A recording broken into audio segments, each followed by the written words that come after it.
네, 오늘은 지가증권의 지가증권을 갖고 있는 이제 소유자, 토지 소유자의 후손이 이제 분배농지 되었는데 이제 그것이 분배되지 않아서 국가로 이제 보존 등기되어 있을 때 다 아시다시피 그 소유권이 환원된다는 판례에 따라서 원 소유자인 지주한테 토지를 돌려줘야 되는데 돌려주지 않고 국가가 보존 등기를 계속 갖고 있는 사안에 대해서 실제 케이스가 많기 때문에 최근 상담했던 것을 중심으로 해서 간단히만 살펴보도록 하겠습니다. 이와 같은 사례는 여러 국면에 따라서 쟁점이 많기 때문에 오늘은 특정 케이스 중심으로 보고 이것은 어느 입장에 있는지에 따라서 내용이 달라질 수 있기 때문에 오늘은 특정한 케이스 한 개만 보겠습니다.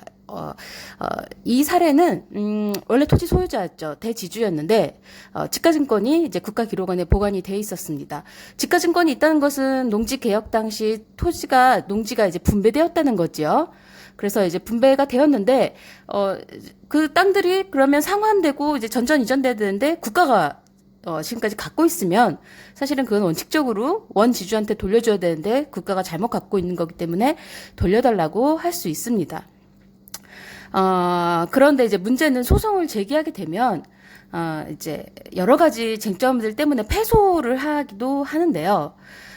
이와 관련해서 이제 전체적으로 우리가 알아둬야 될 것은 일단 나한테 그 토지에 대한 내가 원래 소유권이 있다라는 것을 원칙적으로 증명할 수 있는 것은 토지조사부, 그것은 판례로 확립됐기 때문에 토지 최초 사정인으로 인정할 수 있다라는 판례가 확고하기 때문에 토지조사부의 이름이 있거나 아니면 그 옛날에 만들어진 최초 등기, 구등기에 이름이 있거나 이제 이렇게 돼 있으면 너 소유권이 있었다, 너 있었구나라고 해서 이 점에 대해서는 이제 크게 다툼의 여지가 없는데 이제 물론 이제 그 전제로 이름도 동일해야 되고 주소도 동일해야 되고 한자도 동일해야 되고 이건 동일성 인증은 뭐 당연한 거고요.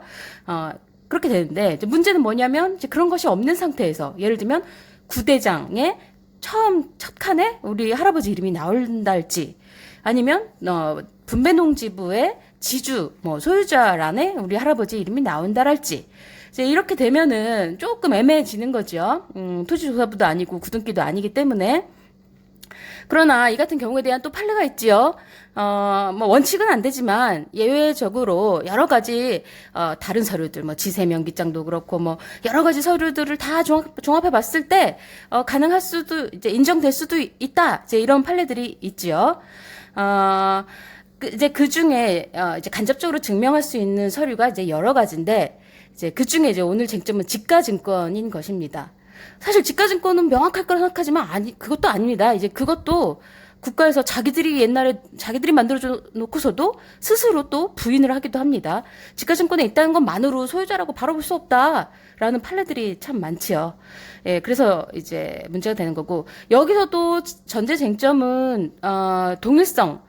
그러니까 이제 이름, 한자 이름, 주소, 토지 소유자의 주소 이런 것들은 일단은 전제적으로 충족이 돼야만 되고 이런 것들이 조금 문제가 있으면 이제 그 다음 단계도 넘어가기는 쉽지가 않습니다. 그래서 다시 본론으로 돌아가서 이제 지가증권의 이제 지주의 소유자가 국가 상대로 보존 등기 말소해라라는 소송을 이제 제기를 했더니 이제 국가에서 하는 말은 아니 이 땅에 토지조사부에 다른 사람으로 사정이 돼 있다고 써 있는데 너희 할아버지가 그것을 승계취득 그러니까 매매 증여 등 여타 방법으로 이전 받았다는 아무 증거가 없지 않느냐. 그렇기 때문에 이것은 소유권의 증빙 자료로 볼 수 없다라는 이제 논리 전개가 이제 진행이 이제 많이 됩니다. 근데 이 같은 경우 이제 판례들을 다 찾아보면 그렇게 해서 국가가 이긴 사례도 있으나 대법까지 가서 파기환송돼서 이제 다시 돌아오는 경우도 있습니다. 왜냐하면 정말 여러 가지 사실은 물론 구대장, 분배농지부, 지세명기장 여러 가지 서류들보다도 사실은 조금 더 막강한 것은 이제 지가증권이겠죠. 예, 보상대장 이거는 조금 더 효력이 이제 제 개인적인 판단으로는 다른 여타 서류에 비해서는 조금 더 강하게 믿는 것 같고, 또 하급심 판례 중에는 그 지가증권을 뒤집으려면 그에 상응하는 다른 전제 사실이 있어야 되는데, 그런 사실이 없는데도 1, 2심이 패소시키면 이건 아니다라고 한 대법원의 파기환송 판례도 있습니다. 그렇기 때문에 이제 지가증권의 소유자로 기재되어 있는 후손 같은 경우는 더 적극적으로 다퉈서 3심에서도 이제 파기환송된 사례들이 종종 있기 때문에 다퉈 봄직하다라는 것을 이제 말씀을 드립니다. 그래서 오늘은 간단히만 지가증권 소유자가 이제 국가 상대로 보존등기 말소 소송을 했을 때 이제 계략적인 전개 상황을 말씀드려 보았습니다.